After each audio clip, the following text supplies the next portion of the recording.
Hey guys, what's up for today's YouTube video? Today, I will be showing you a tutorial on how to use Pivot Animator V5, I think. I think that's what it's called right now. I will be showing you how to move this little stick figure guy around, make him do really cool animations. Now, let's get right into the basics. This will cover everything you need to know at first. So, if you want to make a smooth animation, choppy animation, whatever you want, how to make this dude wave.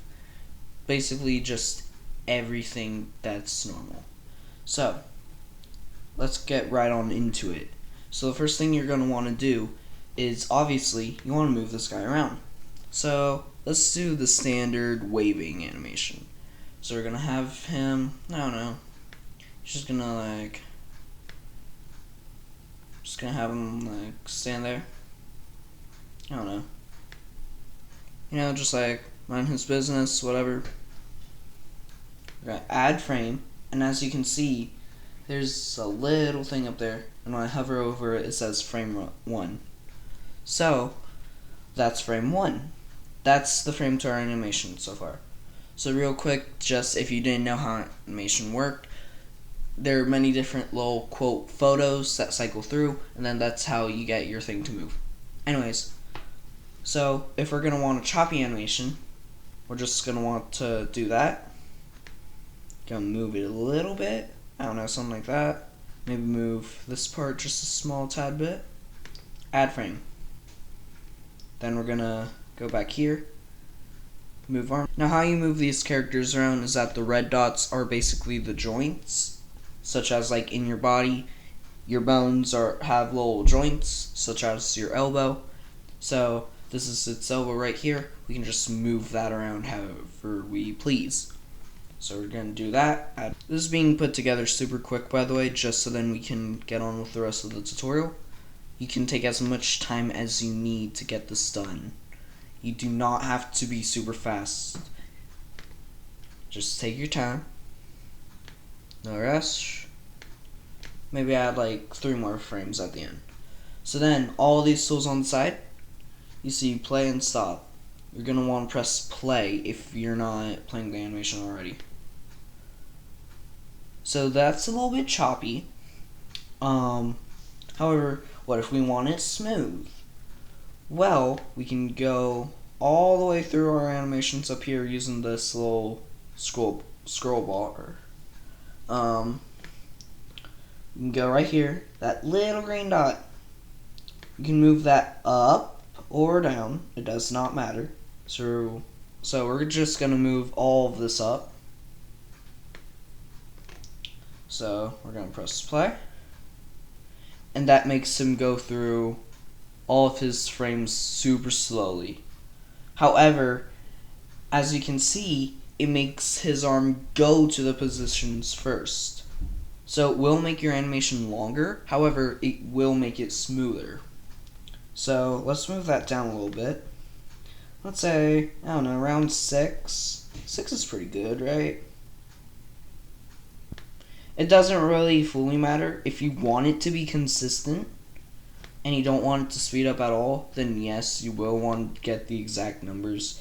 But because I'm trying to get through this super fast, we're not going to do that. So basically just that. So now let's play it.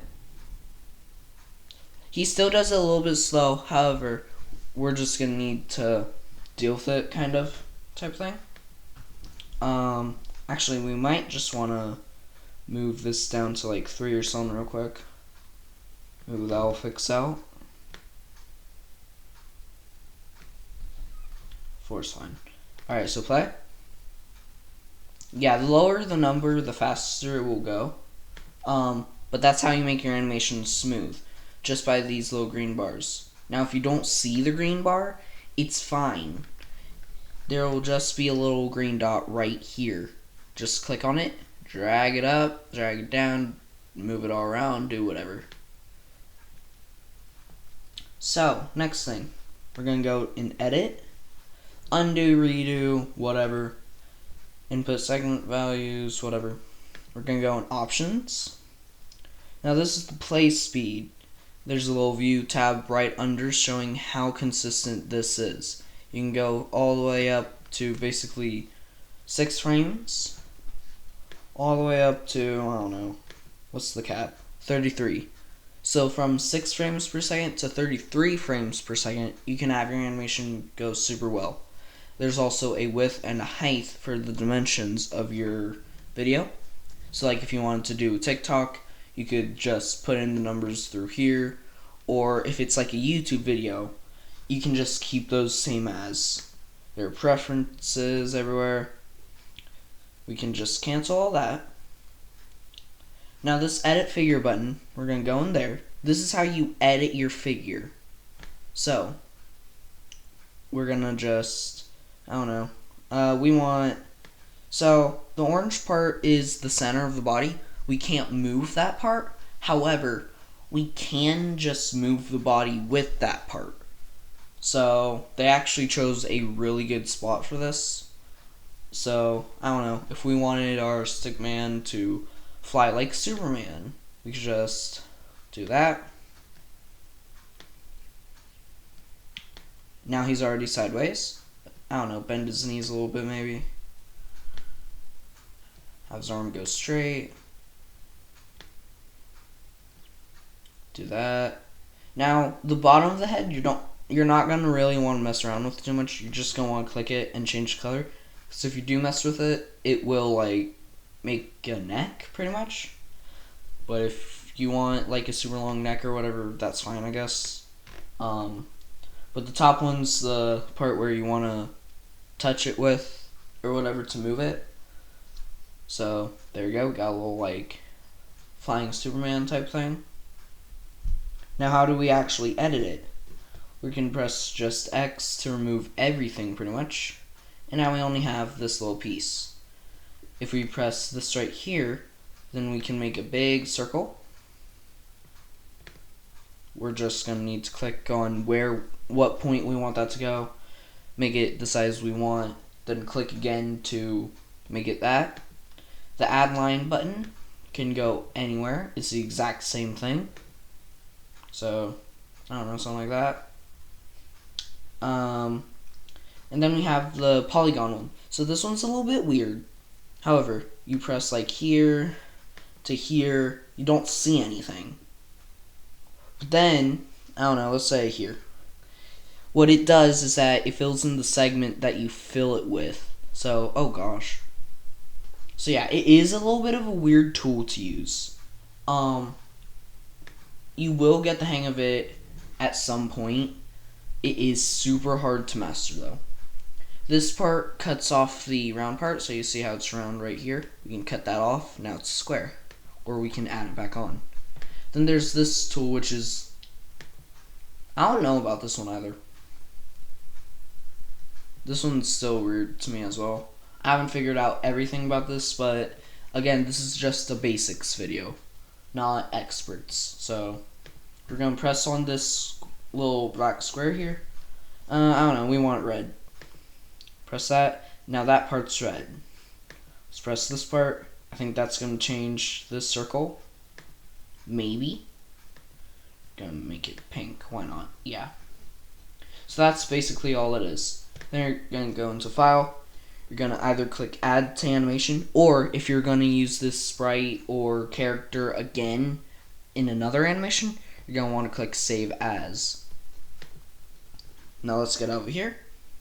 If you already have a character that you have already made and saved, you're just going to want to go into File, Stick Figure. So this is an arching man, which doesn't have bow and arrow. I thought it would though. Whatever. So like this guy's already colored in for us. He's just a normal stick fig. So you can make little guys like these, or as they show you, a dinosaur or something like that. Now this one's super confusing. If you want to try and be a pro immediately, then I guess this is your go-to ticket. I don't even know how to move this one fully yet. So you might want to use this dino. However, it is super hard to use. Like, I don't even know what's trying to move here. I don't even know. So like this part does pretty much that whole thing, moves the whole head. But yeah, there are some pre-installed models that you can use if you don't want to make your own and you just want to make a simple animation. Next thing, there's also raise and lower. This is super useful. Now when you add something to your animation, it automatically goes to, quote, the top layer, which means it will cover everything else. So this archer guy, he was added right after our beginning stick figure, which is this dude. So he will go over the other stick figure. So like most of the black is pretty much gone off the past stick figure. And when we try to drag him over, he will not go over that stick figure, and he will go behind T-Rex as well. However, since T-Rex is the newest model, we can just do that, and T-Rex will cover everyone and everything. If we want that to change, let's say we want him to go back one layer. That means he is now behind this one. However, he is in front, or well, he should have been in front of this one, but guess not. But yeah, so like, you want this guy to be in front of the dinosaur or whatever, and it's not really working, you can just straight up click on the dino, just press lower, and then everyone else will be in front of him, whether it's an object or whatever else. From what I know, that is all from this that is from the basics. However, there is also delete figure, which I think you could have guessed already. So let's delete Dino. There he is. He's gone. I hope you guys learned a little bit about this video. If you guys want to download Pivot Animator, if you thought this video was helpful for helping you make the right decision, then you can download Pivot Animator down below. I will leave a link to it. Huge thanks to the big hit YouTuber Alan Becker. He made me find this app, and he is a super talented animator. I 100% recommend go checking him out right now, right after this video ends. I think that's it. See y'all later.